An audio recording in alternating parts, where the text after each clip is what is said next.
Di sini saya akan bicara mengenai masalah varian. Kemarin ada berita mengenai varian IHU. Jadi varian IHU itu adalah varian yang ditemukan di Prancis. IHU itu diambil dari nama tempat yang melakukan penelitian, yang berhasil menemukan bahwa memang ada varian baru. IHU itu singkatan dari Institut Hospitalité Université. Jadi itu semacam rumah sakit akademis yang ada di Prancis. Mereka menemukan satu varian baru dengan 47 mutasi di protein S. Maka mereka menamakan itu varian IHU. Di dalam phylogenetic tree mereka menamakan itu varian B1.640.2. Nah, apa bedanya dengan yang lama? Varian yang lama yang di Prancis, karena setiap negara itu punya varian sendiri-sendiri. Jadi yang namanya variasi virus itu sangat umum. Berbeda tempat, berbeda lingkungan akan memunculkan varian yang baru yang hanya terjadi di protein S. Varian yang lama yang di Prancis itu varian B1.640. Sekarang jadi 1.640.1 karena ada yang nomor 2. Tadinya cuma 1, sekarang jadi ada 2. 1.640.1 sama titik 2. Yang menarik adalah bahwa varian yang baru B1.640.2 yang disebut juga varian IHU itu memiliki 47 mutasi di daerah protein S, lebih banyak daripada Omicron yang kita tahu 36 mengalami 36 titik mutasi di protein S-nya. Apa yang menarik dari IHU ini? Pasien yang pertama kali datang di bulan November 2021 itu datang dengan gejala ringan dan tidak ada rasa sakit sama sekali. Dia hanya gejala ringan saja, batuk pilek biasa, datang ke dokter, diambil, diisolasi, oh ada IHU. Terus ada varian baru.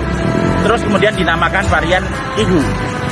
Yang menarik di sini adalah semakin banyak variasi yang terjadi, semakin banyak mutasi yang terjadi di protein S, itu akan menunjukkan bahwa virus ini akan semakin susah untuk nempel di reseptor ACE.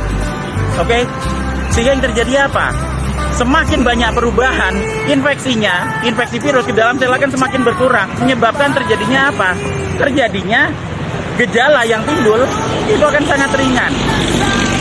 Jadi kalau dibandingkan dengan Omicron yang 36 dengan IHU yang 47, semakin banyak mutasi yang terjadi di protein S, itu virusnya akan semakin melemah untuk manusianya. Sehingga saya berpikir bahwa menurut saya variasi yang terjadi dengan sekian banyak mutasi itu adalah berkah dari Tuhan. Kenapa bisa berkah dari Tuhan? Nah, sekarang kita akan dapat virus yang gejalanya sangat ringan.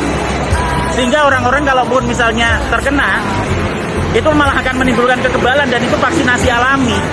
Gitu loh. Ada beberapa dokter yang bilang bahwa tidak bisa ini dijadikan dianggap sebagai vaksin, bahkan bilang berkah Tuhan. Ini nanti akan menimbulkan penyakit. Nah, sekarang apa bedanya dengan flu? Mereka berkata bahwa oh nanti ada orang-orang yang tua, anak-anak yang belum divaksin. Habis itu sesudah itu nanti akan ada lagi orang-orang dengan komorbid yang nanti kalau kena jadi tambah parah. Saya akan balik lagi pertanyaannya. Jika nanti setelah terjadi sekian banyak mutasi, kemudian kita punya varian IHU dan juga varian Omicron yang gejalanya ringan persis sama seperti flu, apakah sampean juga akan bilang bahwa flu akan membunuh orang? Orang dengan komorbid kalau kita tangani komorbidnya tidak hanya fokus di virusnya saja, dia akan sembuh. Adalah satu kesalahan besar bahwa kalian hanya memikirkan virusnya saja tanpa memikirkan komorbid, tanpa memikirkan penyakit bawaan. Seperti yang terjadi selama 1,5 tahun ini. Semua dibilang penyakit karena COVID.